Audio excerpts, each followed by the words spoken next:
But do you remember when Finn came out of the hospital room with the costume on, leaking fluid all over the floor? That was funny, wasn't it?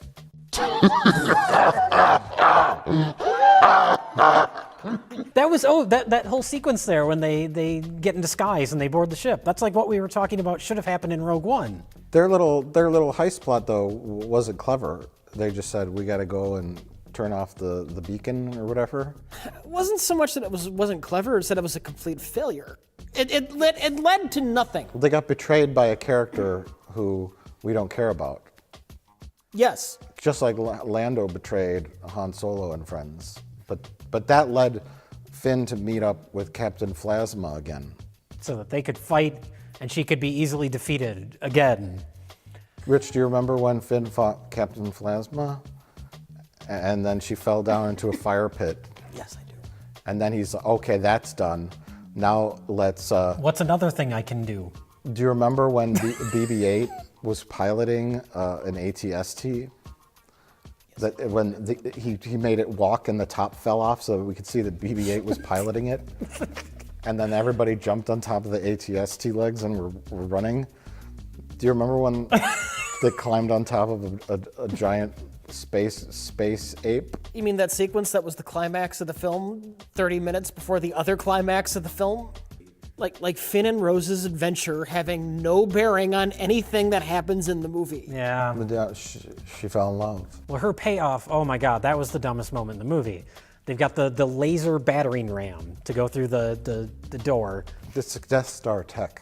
It's Death Star tech. It's a miniature Death Star butthole that shoots out. And Finn's driving, he's flying his ship right into it. He's gonna sacrifice himself to save everybody else. Rose rams her ship into his ship, which could potentially kill both of them, and then it wouldn't save anybody. And it doesn't save anybody. Oh, I think I started laughing when she's having her speech, love is what will save us, while the big death laser is about to kill all of their friends. Yeah. Finn was about to stop that, which would give his character a real thing to do in the movie, other than, you know, nonsense side plot. He could save these people, but no, love. They went there to see that guy, and they failed, because everybody fails always. And then they found Benicio del Toro, who then betrayed them, so they failed again. But they saved the animals. Thank God. No, you remember, that was a bizarre moment, too. She let one of those creatures go, and she's like, that's the real victory.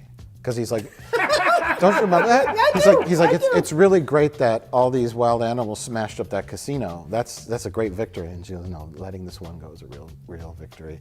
And that's when I thought we were being trolled. I'm like, this is just too dumb. This can't be real. I can't be seeing this. I'm gonna wake up suddenly and go, oh my gosh, today's the day I see The Last Jedi. I had a dream that it was really bad. Was this whole movie, the making of this whole movie, just Rian Johnson realizing how horribly limited the Star Wars universe is? Well, that's the problem, and there's a famous tweet by him. Someone asked him about like how much of this was pre-planned, because they set up all these things in The Force Awakens. They set up Snoke, who's a mysterious figure. We don't know anything about him. We don't know anything about Rey's family. She's waiting for her family to come back. And Rian Johnson just bluntly explained, like, no. They set up all these things in the first movie with no idea where they were gonna go.